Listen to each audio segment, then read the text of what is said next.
చాలా మందికి keto diet మొదలుపెట్టాక అంతా బానే ఉంటుంది, కానీ సడన్గా ప్రోగ్రెస్ ఆగిపోతుంది. ఎందుకు? దీనికి కారణం మనం తరచుగా చేసే 3 పెద్ద తప్పులే. ఈరోజు మనం వాటి గురించే వివరంగా మాట్లాడుకోబోతున్నాం. కీటో డైట్ స్టార్ట్ చేసి వావ్ మంచి రిజల్ట్స్ వస్తున్నాయి అనుకుంటున్న టైంలో ఉన్నట్టుండే అంతా ఆగిపోయిందా? వెయిట్ లాస్ స్టక్ అయిపోయిందా? ఇది చాలా కామన్ ప్రాబ్లం. అయితే దీని వెనుకున్న అసలు కారణం తెలిస్తే నిజంగా ఆశ్చర్యపోతారు. సరే, అసలు కీటో డైట్లో ఫలితాలు ఎందుకు ఆగిపోతాయి? ఆ ఎందుకు అనే దాని వెనుకున్న కారణాల్ని ఇప్పుడు చూద్దాం. రైట్, ఇక మనం ఫస్ట్ పాయింట్లోకి వచ్చేద్దాం. కీటో డైట్ అనగానే చాలా మందికి మైండ్లోకి వచ్చే ఒక పెద్ద అపోహ ఇది. అదేంటంటే ఫ్యాట్ అంటే కొవ్వు గురించి. చాలా మందిలో ఉన్న నమ్మకమేంటంటే ఎంత ఎక్కువ ఫ్యాట్ తింటే అంత డీప్గా కీటోసిస్లోకి వెళ్తామని. కానీ అసలు విషయం అది కాదు. నిజానికి కీటోసిస్ని డ్రైవ్ చేసేది మనం ఫ్యాట్ ఎక్కువ తినడం కాదు, కార్బ్స్ని తగ్గించడం. అవును, కార్బోహైడ్రేట్లను ఎంత తగ్గిస్తే కీటోసిస్ అంత స్ట్రాంగ్గా ఉంటుంది. సో ఫోకస్ ఫ్యాట్ పెంచడం మీద కాదు, కార్బ్స్ తగ్గించడం మీద ఉండాలి.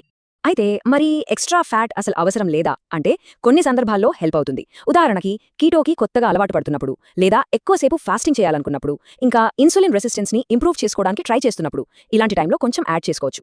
సో ఈ పాయింట్ నుంచి మనం గుర్తుపెట్టుకోవాల్సిందేంటంటే కావాలని బటర్, ఆయిల్స్ లాంటివి ఎక్కువగా యాడ్ చేసుకోవడం కన్నా ప్రోటీన్ సోర్సెస్తో పాటు న్యాచురల్గా వచ్చే ఫ్యాట్పై కాన్సన్ట్రేట్ చేయాలి. అదే కరెక్ట్ అప్రోచ్.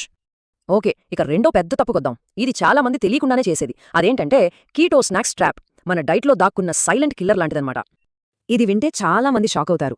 మనం కీటో ఫ్రెండ్లీ కదా అని మార్కెట్లో దొరికే స్నాక్స్ తింటాం కదా, వాటి వల్ల కూడా ఇన్సులిన్ లెవెల్స్ పెరగొచ్చు. ఇది కీటో డైట్ అసలు ఉద్దేశానికే పూర్తిగా ఆపోజిట్. ఇక్కడ చూడండి, పాలిడెక్స్ట్రోస్, డెక్స్ట్రోస్, మల్టిటాల్.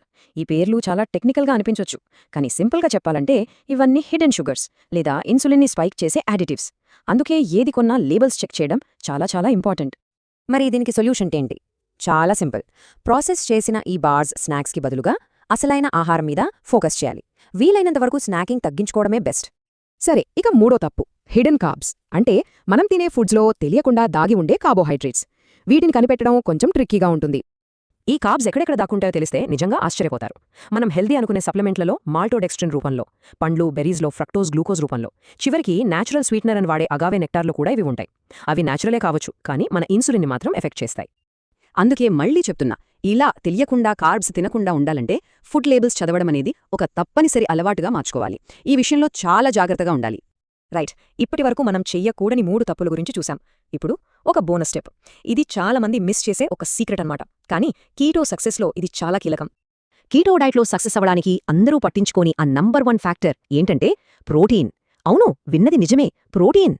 అయితే ఇక్కడ ఏదో ఒక ప్రోటీన్ కాదు, మనం మాట్లాడుకోవాల్సింది బయో అవైలబుల్ ప్రోటీన్ గురించి. అంటే ఏంటి?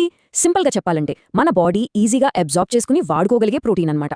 ఉదాహరణకి మాంసం, గుడ్లు, చేపలు ఇలాంటివి. సో క్వాంటిటీ కన్నా క్వాలిటీ ఇక్కడ చాలా ముఖ్యం. ఇది ఒక చైన్ రియాక్షన్ లాంటిది. చూడండి, మనం సరైన క్వాలిటీ ప్రోటీన్ తీసుకోలేదనుకోండి, మన బ్రెయిన్కి కడుపు నిండిన ఫీలింగ్ రాదు.